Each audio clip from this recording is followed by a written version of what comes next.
તો guys good morning, Har Har Mahadev. સ્વાગત છે મારા નવા બ્લોગમાં. Welcome to my new blog. તો ગાઈઝ જુઓ, આંચલનું ટિફિન ભરાય સર.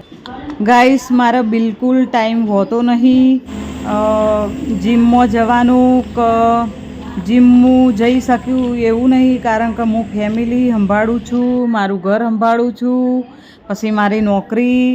એટલા માટે 1 કિલોમીટર આવી ગરમીમાં 10 વાગે ચાલતી જઉં છું. એટલે કોક કરીને હેડ ભાઈ મારું વજન ઉતરે. અમુક ટાઈમે ક્રિશ મૂકવા આવે, પણ ક્રિશ ના હોય તો હું આવી રીતે ચાલીને જઉં. આટલું બીજા માળે ચડવાનું હોય તો સીડીએથી જઉં. અને ગાઈસ લીપ હોય તે છતાં પણ હું લીપમાં નહીં બેતી, કારણ કે મારે વજન ઉતારવો હોય. આપણા જોડે ક્યાં જીમ હતી. તો ગાઈસ જુઓ, નોકરી પતાવી અને હું 7 વાગે જેવી ઘેર આવી જઈ હતી. અને બિટ્ટુને જવાનું હતું નોકરી. સાંજે એ નાઇટ કરે છે, નર્સમાં છે એટલે. તો ગાઈસ જુઓ, એના માટે હું તરત તો આવીને તરત તો કોઈ થાય નહીં, પણ મેં કપડાં પણ બદલ્યા નહોતા અને ફટાફટ મેં કીધું એના માટે હું બનાવી દઉં. તો જુઓ આવી રીતે એના માટે આવી રીતે બ્રેડની સેન્ડવિચ ટાઈપ બનાવી અને એને હું આપી દઉં, એટલે એને હું કે ભૂખી ના રહે. તો મારા જોડે ટોસ્ટર કહેવાય ને એ નહીં મારા જોડે, એટલે અમે આ ઓવનમાં જ ગરમ કરી દીધું. અને થોડી દાજેલી આવી હતી, થોડું ઉતાવળમાં થયું એટલે વ્યવસ્થિત તો નહીં થઈ, પણ પેટ ભરાય એવું થઈ ગયું હો. આટલી ઉતાવળમાં તો હું બીજું કશું કરી શકું એવી હતી ને, એટલે ફટાફટ મેં કીધું આટલું ખાય ને તો એ છોકરાના પેટમાં જાય. અને આખી રાત બિચારી કેવી રીતે કાઢે ભૂખી. અને નાઇટ કરીને આવે ને એટલે ગાઈસ એ ખુદ કશું કરી શકતી નહીં. હું ઘણીવાર જોઉં કચરા પોતું તો કરે જ છે, પણ એને કેવું હોય કે કચરા પોતું કરે કે જમવાનું બનાવે કે બધું ના કરી શકે.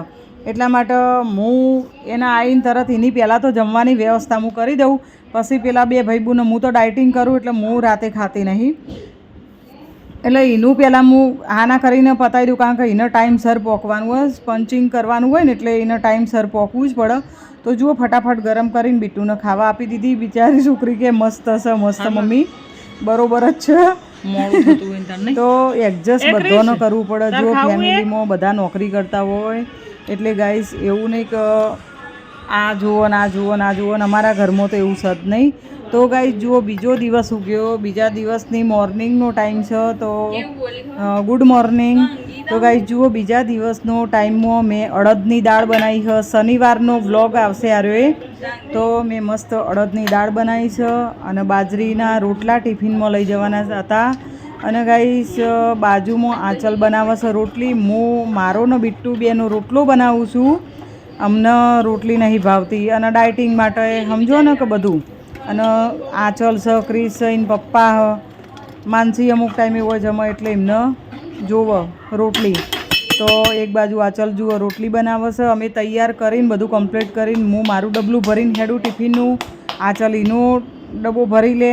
આંચલ નાવા જઈ હતી એટલે ટિફિન આંચલનું મેં ભર્યું અને મારું પણ ટિફિન ભરી દીધું, કારણ કે આંચલ જાય નાવા એટલે એનું ટિફિન આ બાજુ ભરાઈ જાય ને તો એને ટાઈમ હચવાઈ જાય.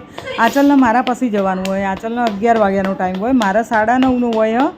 પણ ગાઈસ હું થોડી મોડા જવું મેં કીધેલું કે મારે થોડું મોડું થઈ જશે, કારણ કે આ બધું કોમ હોય એટલે લેડીઝને સમજી શકે.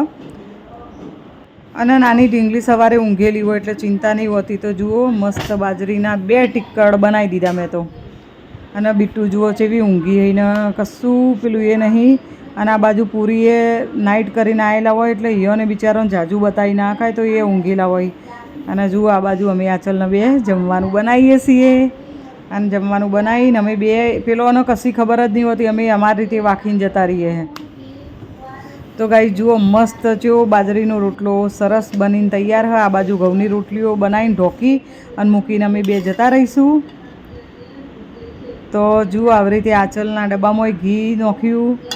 અને તંદુરસ્ત રહેવા માટે બધું કરવું પડે, ભલે નોકરીઓ કરતાં, પણ બહારનું ખાઈને તો કોઈ પેટ ભરાય નહીં. બહારનું હું ખાસ કરીને છોકરોને ખાવા દેતી, હું બધું જ ઘરમાં લાવીને આલું. છોકરો એમ કહે કે મારે આ વસ્તુ ખાવી હોય તો ઘરમાં લાવીને આલું. મારે કોઈ ખાવી હોય તો ઘરમાં લાવીને ખાવાની.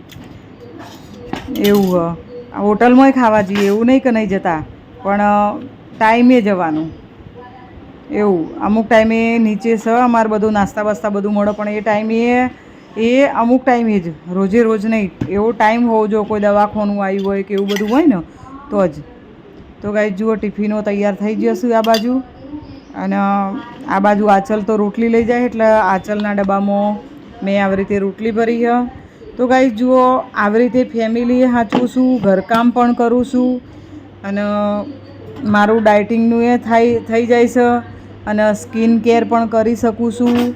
તો આપણે લેડીઝ બધું જ સંભાળી શકીએ. મારા જેવી બહુ બધી લેડીઝો હશે તો બધું જ સંભાળતી હશે. જો ટિફિન આપણું ભરાઈ ગયું અને આપણે ચાલ્યા નોકરી. તો ગાઈસ હું આ નોકરી અત્યારે જઈ રહી છું, એ શનિવાર છે.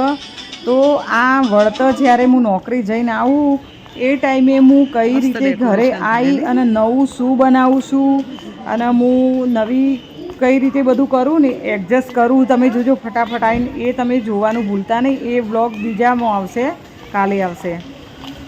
તો ગાઈસ જુઓ, મંડપ કેટલો મસ્ત રોપાઈ ગયો હતો અને તમામે વિડીયો લીધો. એટલું મસ્ત લાગતું હતું નારિયેળ ડેકોરેશન કરેલું એટલે મેં લીધું હતું. અમારા સોસાયટીમાં લગ્ન હતા અને લગ્ન પતી ગયા એટલે માતાજીનો પ્રસંગ રાખેલો હ, એટલે બહુ જ મસ્ત લાગતું હતું એટલા માટે મેં લીધું હતું. તો ગાઈસ આ તો આજનો વ્લોગ. મળીશું આપણે બીજા વ્લોગમાં. બાય.